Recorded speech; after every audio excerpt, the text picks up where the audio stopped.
पंकज जी, मतलब अब तो लगता है कि सवालों के जवाब आपके मिल गए होंगे, क्योंकि सरकार ने साफ कर दिया कि हम किसी गरीब को नहीं उजाड़ रहे हैं। शिरीन जी, ये हमारे सवाल नहीं है, न विपक्ष के सवाल है। पहले आप देखिए कि कोई प्रक्रिया क्या होती है। ये विधेयक, जो लोग कह रहे हैं विधेयक आ गया, विधेयक नहीं आया, ये पहले अध्यादेश आया। मार्च में एक अध्यादेश आया इस पूरे नजूल को लेकर कि इस पर सरकार अपने तरीके से फैसले करेगी, तमाम सार्वजनिक इस्तेमाल करेगी।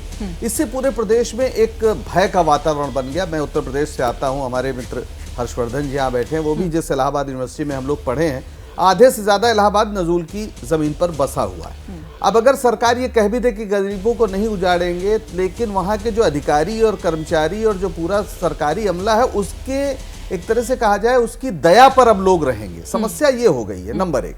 नंबर दो, अगर इसमें तमाम प्रावधान होने थे तो पहले चर्चा होनी थी। आपने पहले अध्यादेश ला दिया, उसके बाद आप सदन में जब लाते हैं विधानसभा में, तो आपकी पार्टी के, या मैं तो आश्चर्यचकित हूँ कि उसी इलाहाबाद के सिद्धार्थनाथ सिंह है, पहले केंद्रीय इनके कैबिनेट मिनिस्टर हुआ करते थे। उन्होंने कहा तुगलकी फरमान। अब तुगलक से अगर आप योगी आदित्यनाथ का एक तरह से इशारे में क्या कह रहे हैं, उनको तुगलकी फरमान कह के, इसे ये कोई विपक्ष ने तो कहा नहीं। या उनके हर्ष वाजपेयी, वो भी इलाहाबाद के विधायक हैं, या इनकी दूसरी जो निषाद पार्टी के हैं, संजय निषाद हैं, या अपना दल के जो अनुप्रिया पटेल हैं, या उनके तमाम दल के दूसरे दलों के भी लोग।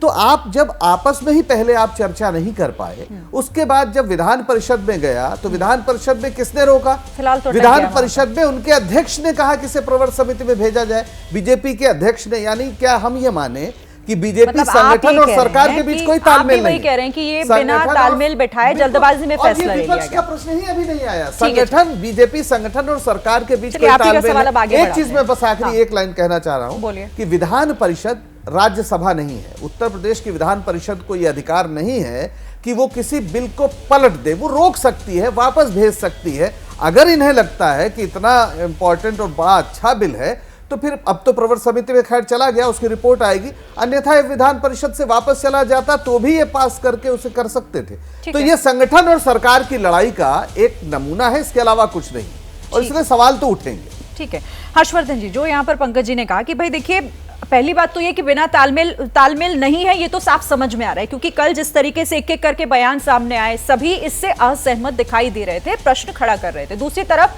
पंकज जी का ये कहना है कि भाई भय का माहौल पैदा हो रहा है, क्योंकि सबसे ज्यादा असर इसका इलाहाबाद में ही होगा, और वहां पर अब लोगों के मन में इस बात को लेकर संशय हमेशा बना रहेगा कि सरकार कभी भी कुछ भी कर सकती है वहां पर। देखिए, शायद यही वजह रही कि हर्षवर्धन वाजपेयी और सिद्धार्थनाथ सिंह दोनों ने ही उस पर सवाल खड़ा किया। और जो पहले की जो शक्ल थी उसकी, और जो कुछ कहा जा रहा था, वो निश्चित तौर पर चिंता जताने वाला था। क्योंकि नजूल की जमीन, या जिसको हम कई जगह अलग अलग राज्यों में अलग अलग नाम से जानते हैं, कोई लाल डोरा कहता है, कोई मतलब सरकारी जमीन जो है जिस पर कब्जा हो जाता है, या जिस पर कोई लंबे समय से घर बनाकर रहने लगता है, वो मूल रूप से तो अंग्रेजों का जिन संपत्तियों को कब्जा किया था वो था, लेकिन अब अलग अलग शहरों में अलग उसकी स्थिति है। अब मुझे समझ में नहीं आता है कि ये कौन लोग थे जिन्होंने इसकी जो शुरुआती जो ड्राफ्टिंग की थी वो किसने की थी। क्योंकि ये तो किसी भी स्थिति में नजूल की जमीन, वहां बरसों से लोग रह रहे हैं, और सिर्फ इतना भर नहीं, जैसे हमारे यहाँ सिविल लाइंस और कुछ इलाके हैं वहां इलाहाबाद में, उनको सागर पेशा भी कहा जाता है, वो भी एक नजूल की जमीन पर लोग बसे हुए हैं, जो रोज काम करने वाले हैं, खाने कमाने वाले लोग हैं। ठीक है, अब अच्छा है कि सरकार की तरफ से जो क्लेरिफिकेशन आया है उसमें साफ साफ कहा गया है कि ऐसा कुछ नहीं होने वाला है, जो उसमें लोग हैं उनका हटाया नहीं जाएगा। लेकिन ये स्थिति बननी नहीं चाहिए थी। अब इसको हम दोनों तरह से देख सकते हैं। एक ये देख सकते हैं कि चूंकि इधर हाल के दिनों में संगठन सरकार बहुत ज्यादा चला, तो उसको उस तरह से देख सकते हैं। लेकिन इसका एक दूसरा पहलू ये है कि सरकार अगर करेक्शन करने के लिए तैयार है, कहीं भी कोई भी सरकार अगर सुधार के लिए तैयार है, तो मुझे लगता है इसका भी स्वागत किया जाना चाहिए। और विशेष करके उत्तर प्रदेश में इतनी बड़ी जनसंख्या उस पर है। और मैं एक बात और कह रहा हूं, इसको सरकार या तो ले, और या तो उस पर आप कहते हैं ना कि अस्पताल बन गया, कोई विद्यालय बन गया, उसके अलावा उसको आप ग्रीन बेल्ट बनाना शुरू कीजिए। नया कोई पट्टा उस पर न जाए, इस पर यह काम करना चाहिए। क्योंकि नजूल की जमीन पर ही सबसे ज्यादा अवैध अतिक्रमण है।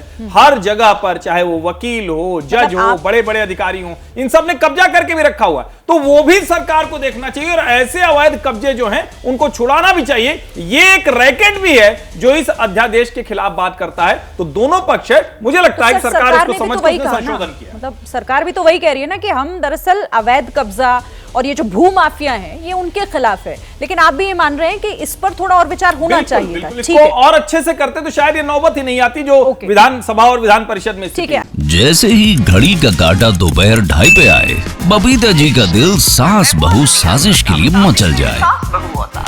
और ये है इनकी बहू, पूरे दिन ऑफिस की टेंशन हो जाए गॉन जब ये करें अपना फेवरेट शो फ्री टाइम पे ऑन। इनकी तरह आप भी देखिए अपना फेवरेट शो अपने टाइम पर और डाउनलोड कीजिए एबीपी लाइव ऐप अपने स्मार्ट टीवी पर।